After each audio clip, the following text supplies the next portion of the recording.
Hello and welcome back. I like to make a recipe for deconstructed cabbage rolls, and I have a video on that. Brian loves it, and he loves the tomato sauce that I make to go with it. But he said every time I make it, he says, "This is better than any ketchup that I've ever had. Please make this because I want to keep it on hand." So I was going to make my deconstructed cabbage roll tonight, and I haven't yet, but I decided it's time to go ahead and make this and can it up. It's so similar in many ways to the official recipes for canned homemade ketchup. But mostly the spices are different. And so what I decided to do is I'm going to make this, I'm going to can it, and I know it's gonna be amazing. So let's get started. So I have 4 15-ounce cans of tomato sauce, and so I'm gonna be using 60 ounces of organic tomato sauce. And you don't have to use organic, that's just what I have.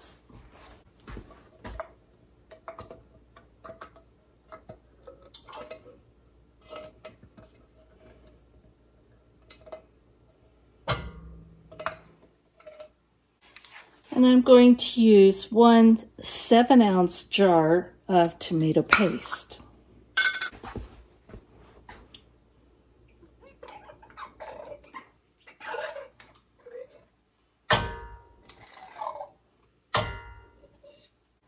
And I'm going to add 3½ teaspoons of dehydrated minced garlic, 5 1/4 teaspoons of celery salt,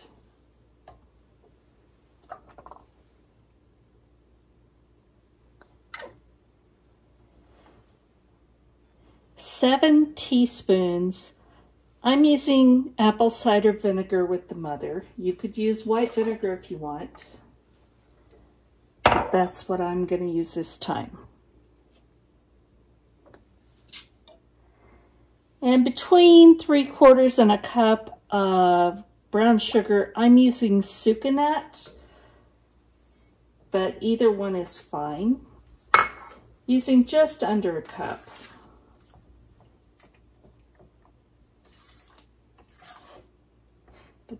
That depends on how sweet you would like this. 7 teaspoons of onion powder.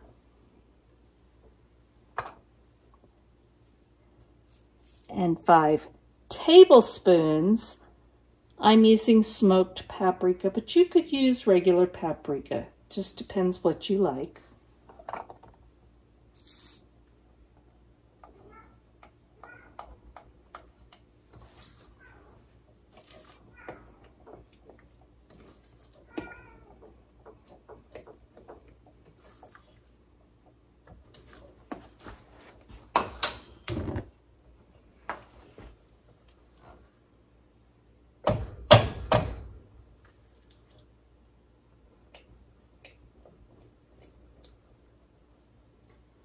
And I'm just going to blend this up well. I'm putting this over kind of a low to medium heat, mostly to heat it up. You don't have to really cook it. It's more just to heat it up to be able to go in the canner.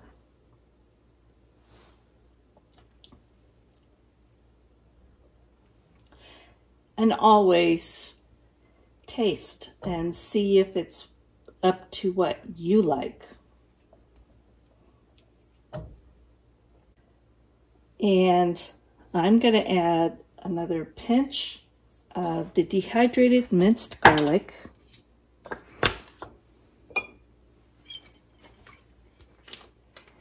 And a good splash of apple cider vinegar.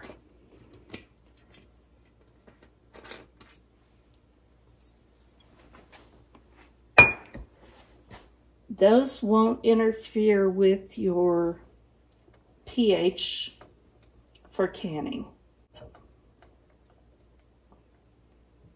And I think I'm going to add just a pinch more of the celery salt.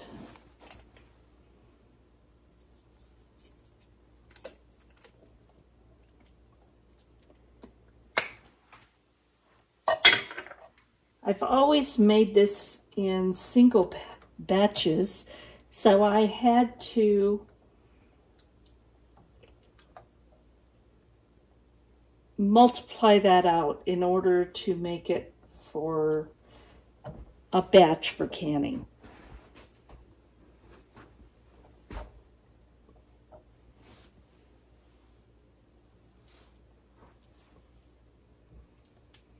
That's better.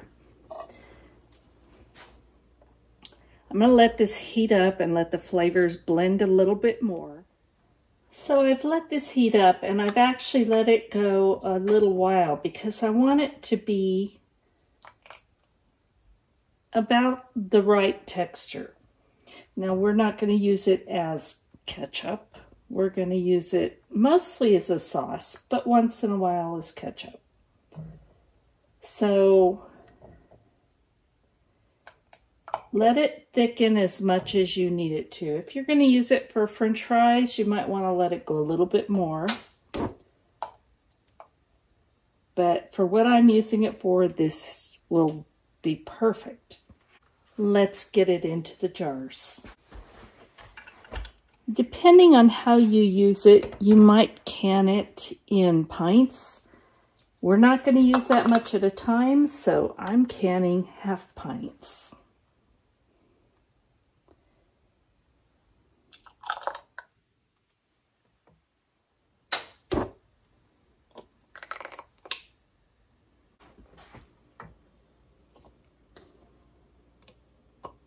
And I'm going to bring this up to 1/2 inch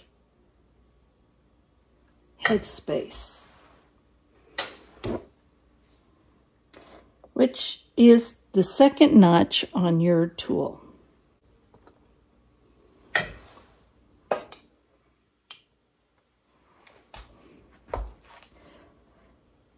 We do want to debubble this because it's fairly thick.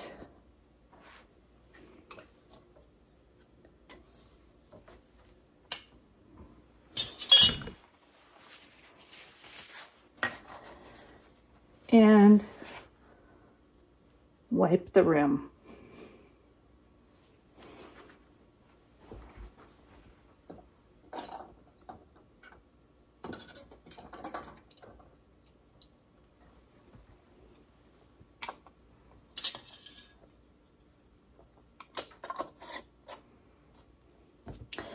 Fingertip tight, which means until you meet resistance, and then in the canner.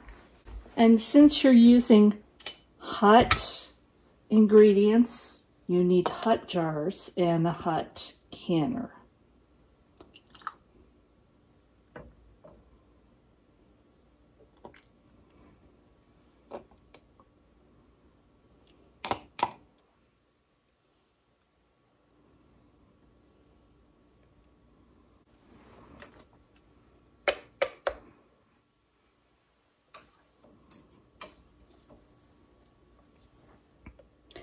Half-inch headspace. Clean the rim.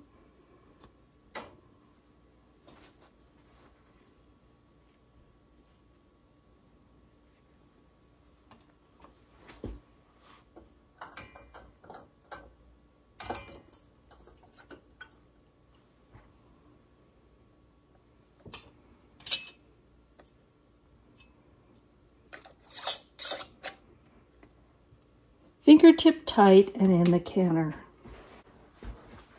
I'm going to continue filling my jars until I've used everything up. I have put everything in jars for my homemade ketchup, and I've got it in my steam canner. It's up to temperature, and I'm gonna time this. It's 15 minutes if you're at sea level, and at my altitude, 5,200 feet, is 25 minutes. So I am gonna let this process, and then I'm gonna come back, slowly let it come back down before I remove the jars. And then we're gonna take a look at my ketchup. Well, as Brian would say, this is my better than ketchup. It came out wonderful. We have already been through a jar because it went that fast. So, very much a success. Thank you for watching, and thank you for all of your kind comments. God bless.